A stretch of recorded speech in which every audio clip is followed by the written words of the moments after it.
Mesdames et messieurs, bonsoir chez vous, j'espère que vous allez bien. J'espère que vous avez passé une très belle journée, une très belle semaine. En tout cas, moi, je vais bien. J'ai fait une petite pause pour raison de santé, mais je suis de retour pour vous parce que vous m'avez beaucoup manqué. J'ai rapporté beaucoup de pépites, beaucoup de bonnes nouvelles et de charmantes personnes comme d'habitude. On va d'abord prendre une petite inspiration et on revient après ceci. Vous êtes étudiant, professionnel disposant des notions de base en comptabilité. Le cabinet d'expertise comptable KG Afrique & Associates vous offre une formation 100% pratique en comptabilité, audit et fiscalité. Avec des formateurs expérimentés et compétents, ressortez aguerris tout en bénéficiant d'un stage de perfectionnement si vous êtes meilleur de votre promotion. La formation révèle l'aptitude et le terrain révèle la compétence. Pour avoir à son arc cette aptitude et cette compétence, ne vous faites donc pas compter cet événement. Pour plus de renseignements, contactez-le 90 94 32 95.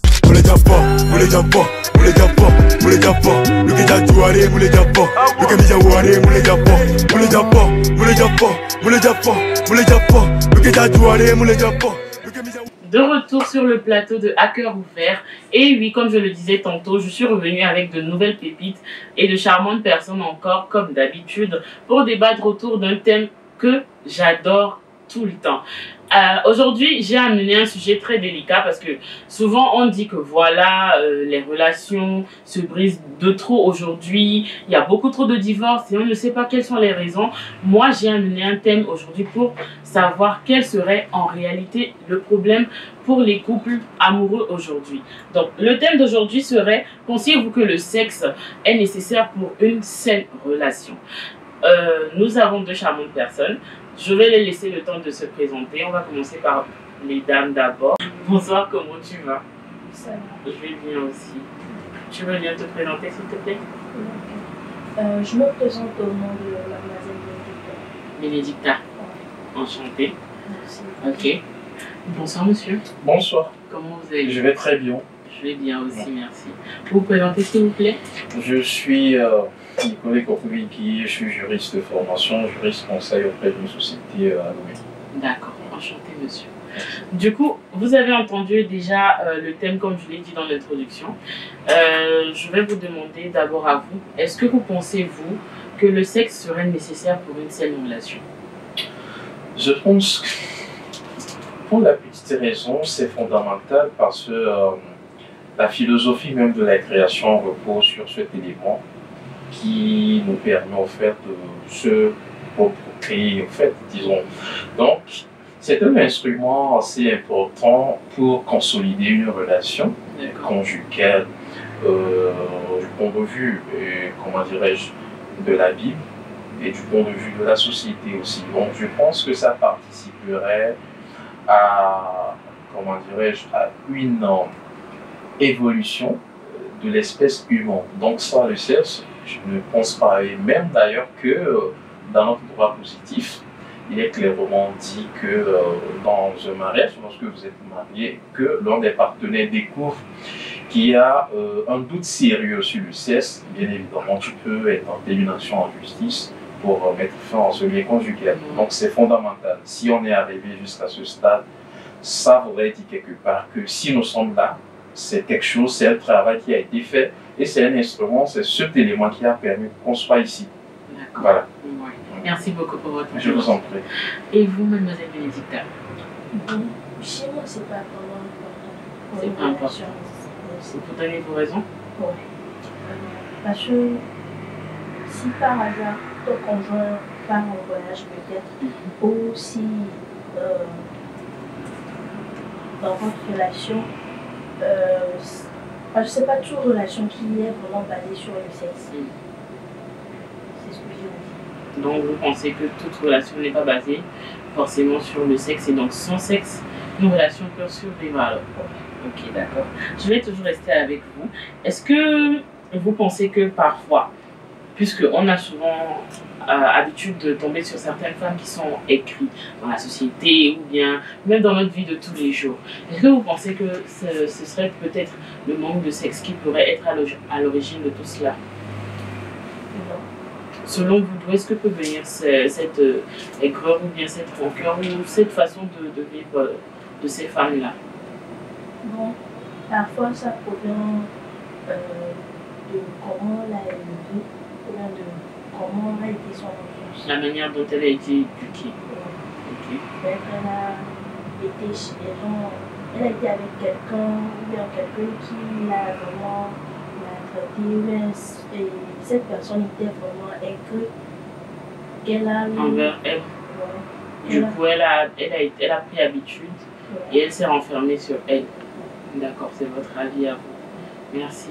Et vous, monsieur Guy, vous pensez que cette aigreur ou bien le fait que le manque de sexe soit dans la vie de couple de cette femme-là peut agir sur elle dans la société ou bien dans son monde? Oui, ma réponse elle est oui. Mais je pense que je voudrais quand même réagir par rapport à l'intervention de la chère Bénédicte qui soutient tout à l'heure que le sexe n'est pas. En fait, on n'a pas besoin du sexe pour consolider une relation. Oui. Je pense que le premier réflexe pour une relation conjugale, c'est quand même, comment dirais-je, avoir en fait, cette image de je suis dans une relation, d'accord? On est tous d'accord que ce principe est acquis. Nous sommes dans une relation. Et pas forcément que cette relation soit guidée par des considérations sexuelles. Mais ce qui vient après, c'est que c'est ce cesse-là en réalité, parce que quand on dit le cesse, tout dépend de la mission qu'on veut la signer dans une relation. Et je peux dans une relation, mais donner une conception qui n'a rien à voir avec ce que moi je pense. Je suis dans une relation, par exemple, j'ai une relation et une conception peut-être économique du sexe. Et là, ça contribue pas à consolider. C'est parce que je vise un intérêt que je me livre peut-être à une relation. Mais si la mission et l'objectif était de, comment dirais-je, d'avoir par exemple des enfants, de faire des enfants, vous avez forcément besoin de passer par là. Même si aujourd'hui il y a une évolution notable en matière de progrès technologique où les gens font des enfants. Ça passe forcément par le sexe. Je pense que c'est une donnée naturelle que Dieu m'a établie et qu'il ne faut pas ignorer. Maintenant, pour votre question, vous dites que est-ce que, par exemple, le manque de ce sexe-là dans ce couple-là pourrait avoir une répercussion sur la femme? Sur la femme? Par exemple, au travail, dans la société, ou quand elle est dans la vie de tous les jours, en fait. Pourquoi la question elle est orientée exclusivement sur les femmes? Je me suis orientée exclusivement sur les femmes parce que généralement, c'est plus vers les femmes qu'à retourner cette... je ne sais pas, le fait qu'on dise que parce qu'elle n'a pas été satisfaite dans la nuit, le matin, au petit matin, on dit généralement que quand tu vois une femme le petit matin balayer, elle est en train de chanter, ça veut dire qu'on s'est bien occupé d'elle. Alors que si tu la vois avec la mine froissée, sérieuse et tout, c'est parce que elle n'a pas passé une très belle nuit. Bon, pour la question, elle est toute pertinente parce que tout dépend aussi de l'histoire de cette relation. Vouloir entrer dans une relation, il faut fondamentalement connaître son partenaire. Si tu sais, Adamant, que ta partenaire, elle est accro du point de vue du sexe, là, il faut aussi préparer à ça. Mais si tu sais que, donc si tu sais que ton partenaire n'est pas aussi performant comme on le dit entre griffes, c'est-à-dire c'est pas un bébé lobby où à chaque fois il doit être sur toi. Bon, quelque part, il faut tirer les conséquences de cette relation et s'il y a lieu, proposer des solutions pour que vous l'adaptiez à votre relation. Généralement, on dit souvent que ce sont les hommes parce que on dit, c'est vrai que les hommes ont plus de charges dans une question de relation. Du coup, le monsieur, lui, il est stressé, il a trop de boulot et tout, et il n'a pas le temps de peut-être satisfaire les besoins de madame, par exemple. Dans ce genre de cas-là, comment est-ce que lui va aller penser à consolider ou parler avec madame pour lui expliquer, or qu'elle est accro à ce genre de pratique? C'est une tricherie qui ne dit pas son nom. Parce qu'une relation normale, en réalité, il faut équilibrer les parties. Si, bon, tu sais que par exemple, le monsieur est occupé, maintenant, il ne faut pas confondre aussi les exigences du boulot et tes obligations conjugales aussi. Donc, vous n'avez pas pris une statuette que vous venez chaque fois pour la vénérer et vous avez pris un être humain qui a toutes ses sensibilités. sensibilité, tous ses sens, ses émotions. Donc, fondamentalement, vous devez réaliser vos devoirs conjugaux. Donc, je ne pense pas que ce monsieur puisse dire que, bon, voilà, il y a tellement de charges que je ne pourrais pas. Ça peut se discuter, mais ça ne peut pas être une excuse permanente, une excuse éternelle. Ça susciterait d'autres réactions de la part de la femme pour dire, bon, peut-être que le monsieur, il veut plus de moi, ou bien il est en train de trouver quelque chose de mieux ailleurs, quoi. Donc, ça peut donner toute interprétation qui ne va pas favoriser ce couple-là. Merci beaucoup. Je reviens sur toi, Bénédicte. J'ai encore une autre question pour toi.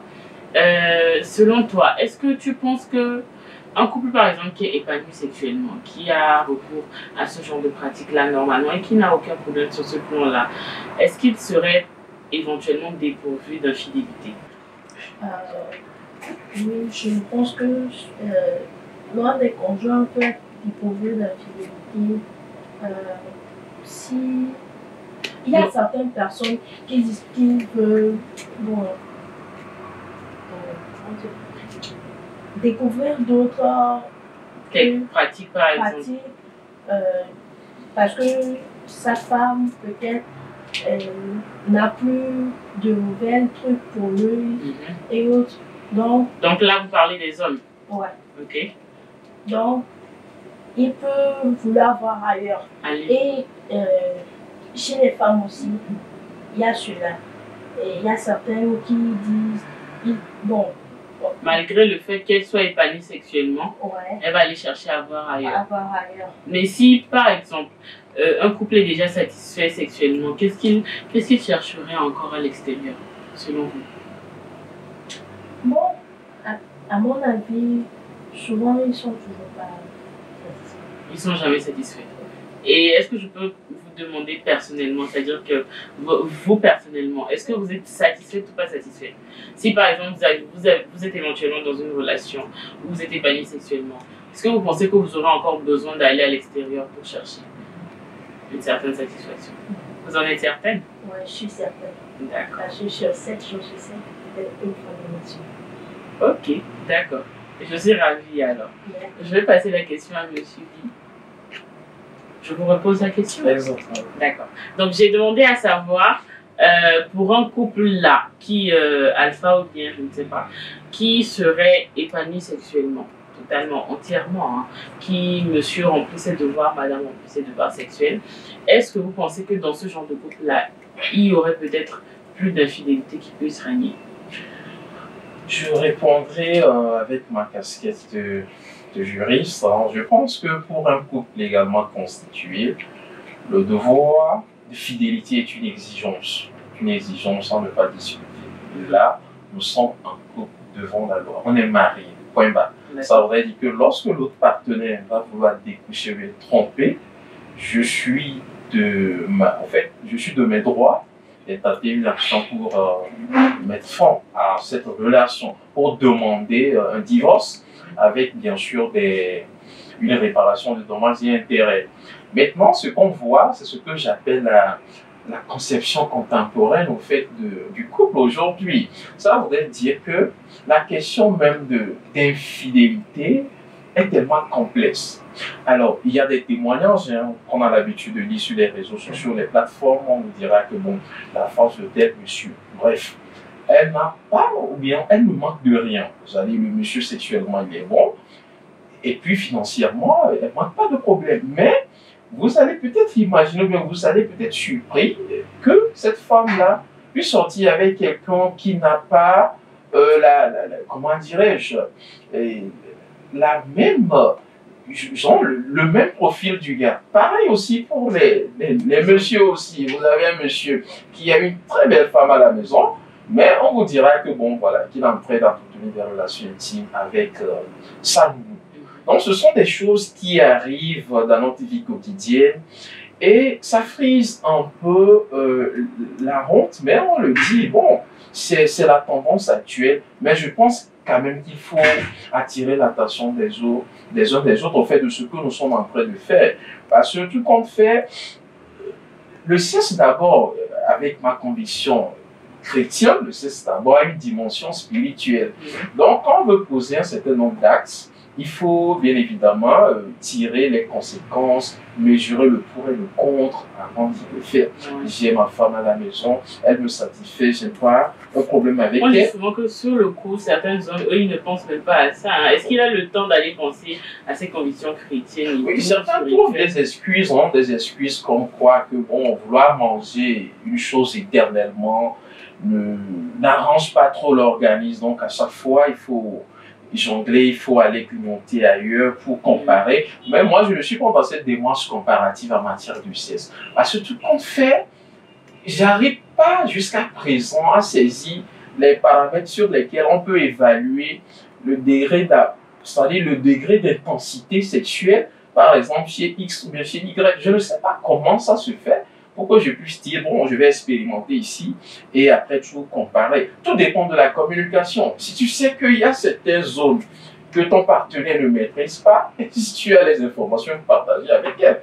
Donc, quelque part aussi, c'est notre société africaine qui fait qu'on est limité dans certaines discussions. On pense que certaines discussions n'est pas du tout correctes. Il ne faut pas l'aborder, il ne faut pas discuter. Même si on souffre, on se tait, on meurt à petit feu.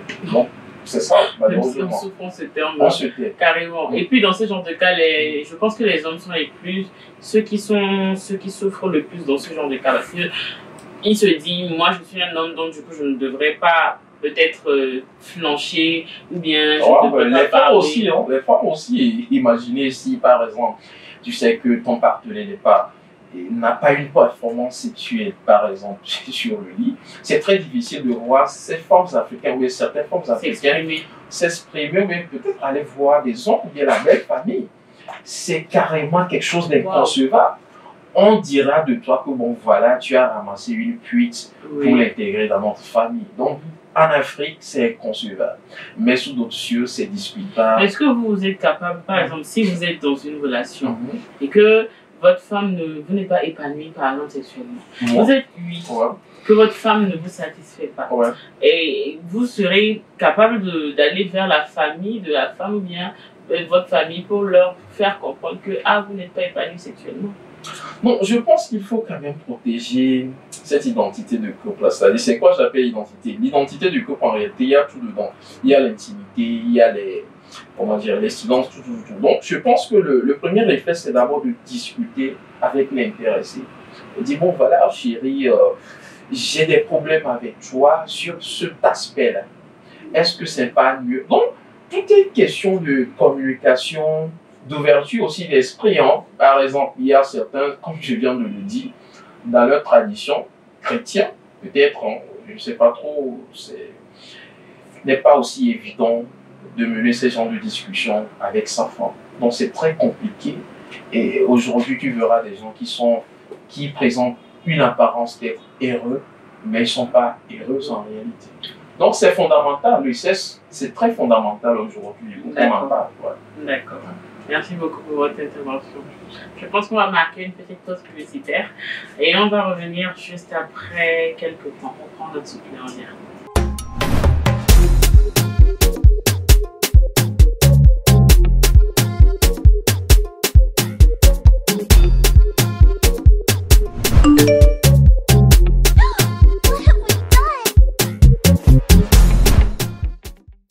De retour sur le plateau de À Cœur Ouvert, comme je le disais tantôt, on est parti prendre une pause, maintenant on est de retour. J'ai une question pour Monsieur Guy. Donc ma question serait de savoir si pour un couple qui est épanoui sexuellement, est-ce que vous pensez qu'éventuellement ce couple-là pourrait devenir accro à cet épanouissement-là par exemple?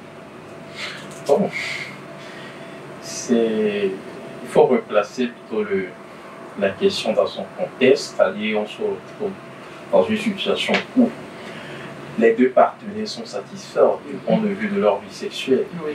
Alors, pourquoi devenir accro? Je pense que ce sont les écarts aujourd'hui, ou bien on constate ces écarts beaucoup plus auprès de la jeunesse au fait, parce que pour moi, le fait d'être satisfait, devenir accro, je ne sais pas, qu'est-ce que vous mettez dans accro? Devenir accro, c'est-à-dire que il y a certains partenaires qui en redemandent encore et encore malgré la nécessité ou bien le strict nécessaire qu'ils ont. Je pense que c'est une question très technique. Je crois avoir suivi une émission sur RFI avec la sexologue Catherine Solano, je pense, qui dit au fait qu'il n'y a pas en fait, une limite pour que vous fassiez le sexe tous les jours, mais tout dépend du profil psychologique des partenaires, tout dépend de l'histoire de chacune des parties. Et par exemple, si je sais que ma femme, elle est performante et que la femme aussi reconnaît que l'homme aussi est performant, bon, vous déterminez un calendrier qui vous permettra peut-être,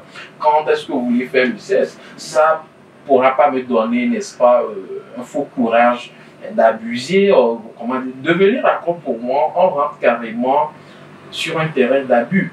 Parce que tout compte fait, il faut tenir compte aussi de la disponibilité de l'autre partenaire. Justement, d'où le la question, c'est une disponibilité d'esprit.